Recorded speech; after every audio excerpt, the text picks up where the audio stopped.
Course को जब लागू किया गया था तब केंद्र में सरकार किनकी थी और बिहार में भी जब, क्योंकि ये पूरे देश के लिए बना था, ये सिर्फ बिहार के लिए बना नहीं था।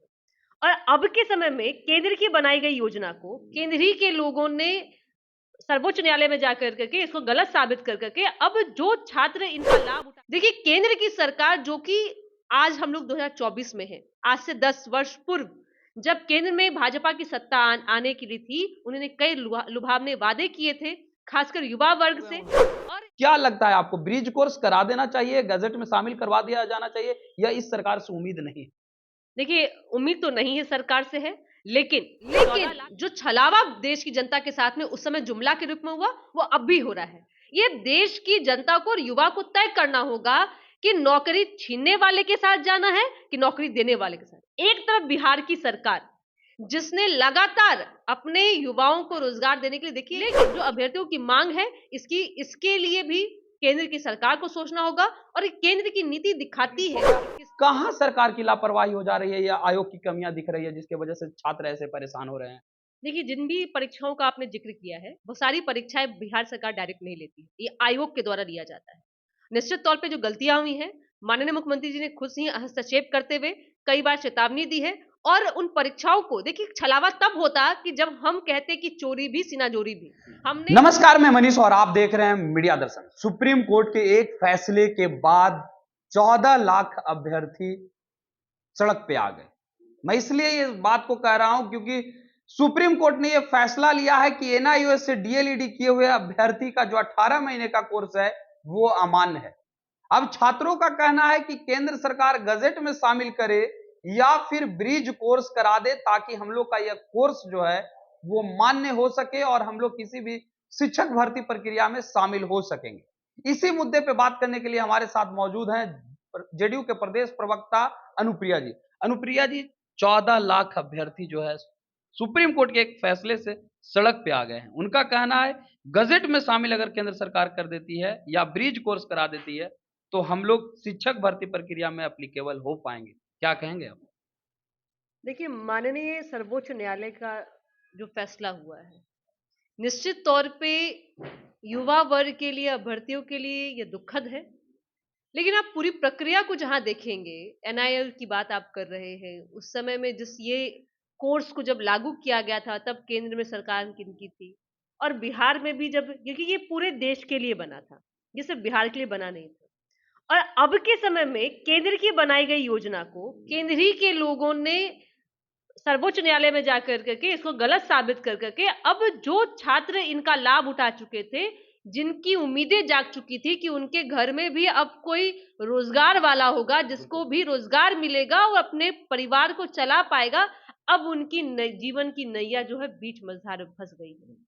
देखिए, केंद्र की सरकार जो कि आज हम लोग 2024 में है, आज से 10 वर्ष पूर्व जब केंद्र में भाजपा की सत्ता आने के लिए थी, उन्होंने कई लुभावने वादे किए थे, खासकर युवा वर्ग से। और 2 करोड़ रोजगार की बात तो कही थी, जो कि आज के डेट में 20 करोड़ हो गया, जिसमें से मात्र 7 लाख समथिंग जॉब उन्होंने दिया है। लेकिन जो छलावा देश की जनता के साथ में उस समय जुमला के रूप में हुआ, वो अब भी हो रहा है। ये देश की जनता को और युवा को तय करना होगा कि नौकरी छीनने वाले के साथ जाना है कि नौकरी देने वाले के साथ। एक तरफ बिहार की सरकार, जिसने लगातार अपने युवाओं को रोजगार देने के लिए, देखिए इतना बड़ा एक लगा आयोजन हुआ जिसमें 1,74,000 लोगों, अभ्यर्थियों को शिक्षकों की नियुक्ति पत्र मिला है। आगामी 13 तारीख को भी मिलने जा रहा है, जिसको भाजपा मेला कहती है।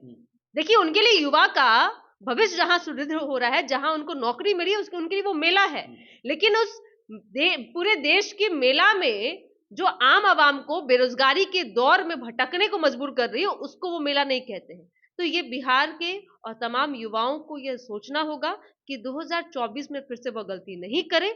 लेकिन जो अभ्यर्थियों की मांग है, इसके लिए भी केंद्र की सरकार को सोचना होगा और केंद्र की नीति दिखाती है कि किस तरह से वो, पहले तो वो अपने सरकारी नौकरी को, वो ऑप्शंस को खत्म कर रहे हैं, प्राइवेटाइजेशन कर रहे हैं। जहां जहां ऑप्शन है कि वो हम दे सकते हैं जनता को नौकरी, वहां वहां बंद कर रहे हैं। देखिए, भाजपा मुक्त भारत देश होना चाहिए, नहीं तो हम युवा जो है बेरोजगार रह जाएंगे। हर घर में युवा आत्मदाह और मैं कहती हूँ आत्महत्या करने लगेगा, क्योंकि बहुत प्रेशर होता है कि युवा पे, उसके परिवार का, उसके समाज का। तो बहुत मुश्किल दौर से ये भारत गुजर रहा है, खासकर युवा पर। अगर बात की जाए तो उपेंद्र कुशवाहा से उस समय शिक्षा राज्य मंत्री हुआ करते थे। जब सवाल मैंने किया तो उन्होंने कहा कि इसके बारे में मुझे जानकारी नहीं है। अगर एक शिक्षा राज्य मंत्री जो खुद उस वक्त काफी सक्रिय थे और खास करके एनआईओएस डीएलएडी को लेकर के, आज वो कह रहे हैं कि हमें इसके बारे में जानकारी नहीं है। छात्र उन्हीं की तरफ ज्यादा ध्यान आकृष्ट किए हुए हैं इस वजह से, क्योंकि उम्मीद भी लगाए हुए हैं उनसे। क्या लगता है आपको, ब्रिज कोर्स करा देना चाहिए, गजट में शामिल करवा दिया जाना चाहिए, या इस सरकार से उम्मीद नहीं है? देखिए, उम्मीद तो नहीं है सरकार से है, लेकिन 14 लाख अभ्यर्थियों के जीवन की बात है, उनके पूरे सामाजिक जीवन की बात है। निश्चित तौर पे कोई रास्ता निकालना चाहिए, जिससे उनके घर में भी एक दीपक जल सके, वो भी अपने घर में होली, दशहरा और दीपावली मना सके, क्योंकि पूरा उनके जीवन इसके अंधकार में है। और आपने माननीय उपेंद्र कुशवाहा जी का नाम लिया, बहुत सम्मानित नेता है, मैं नहीं कहना चाहूँगी, लेकिन उनका दिल जो है अभी भाजपा की तरफ है, कमल उनके दिल में खिल रहा है। तो निश्चित तौर पे उनको युवा के भविष्य की चिंता उनको नहीं होगी।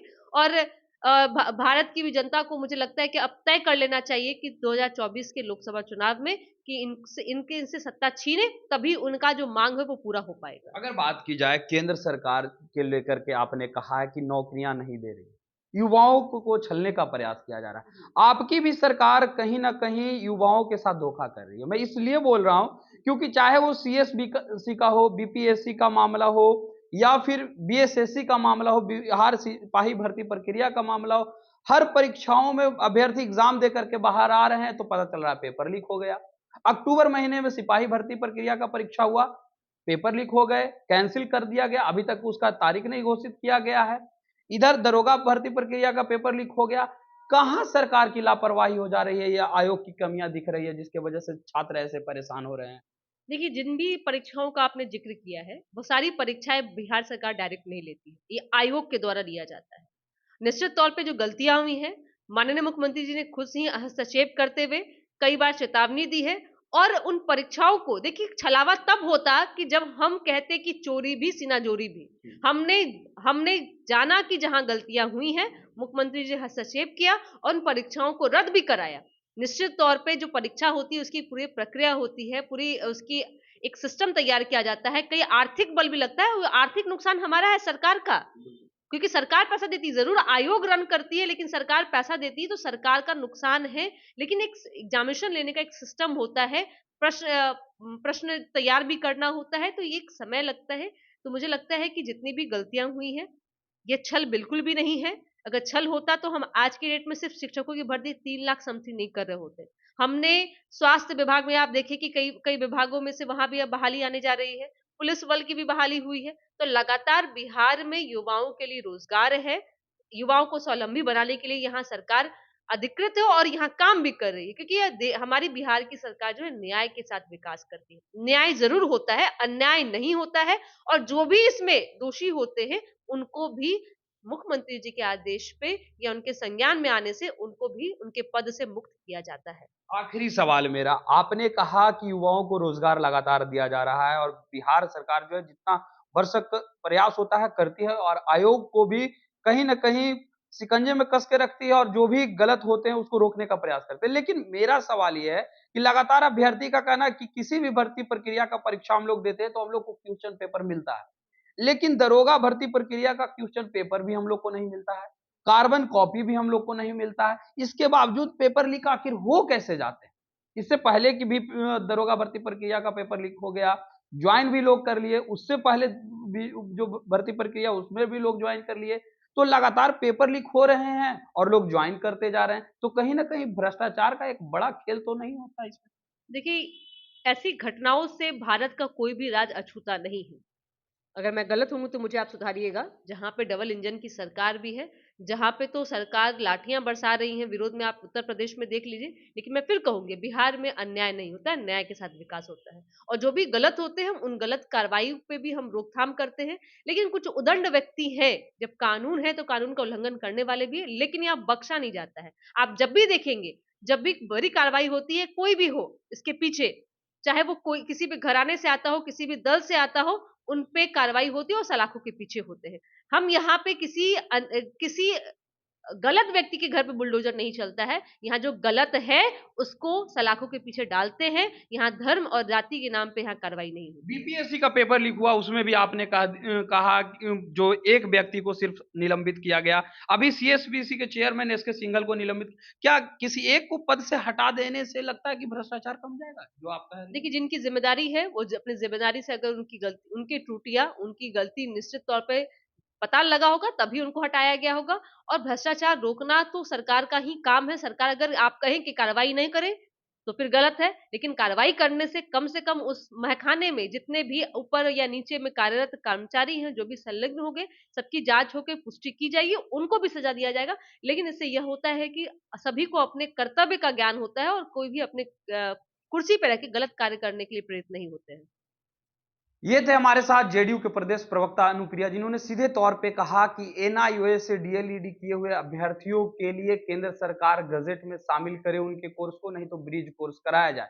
क्योंकि अगर बात की जाए तो एनसीटीई ने जब ये कोर्स कराया था तो उस वक्त अभ्यर्थी ने ये कोर्स किया, और आज जब वो सड़क पे आ गए हैं तो केंद्र सरकार को सोचनी चाहिए। इस तरह के तमाम अपडेट के लिए देखते रहे मीडिया दर्पण। धन्यवाद।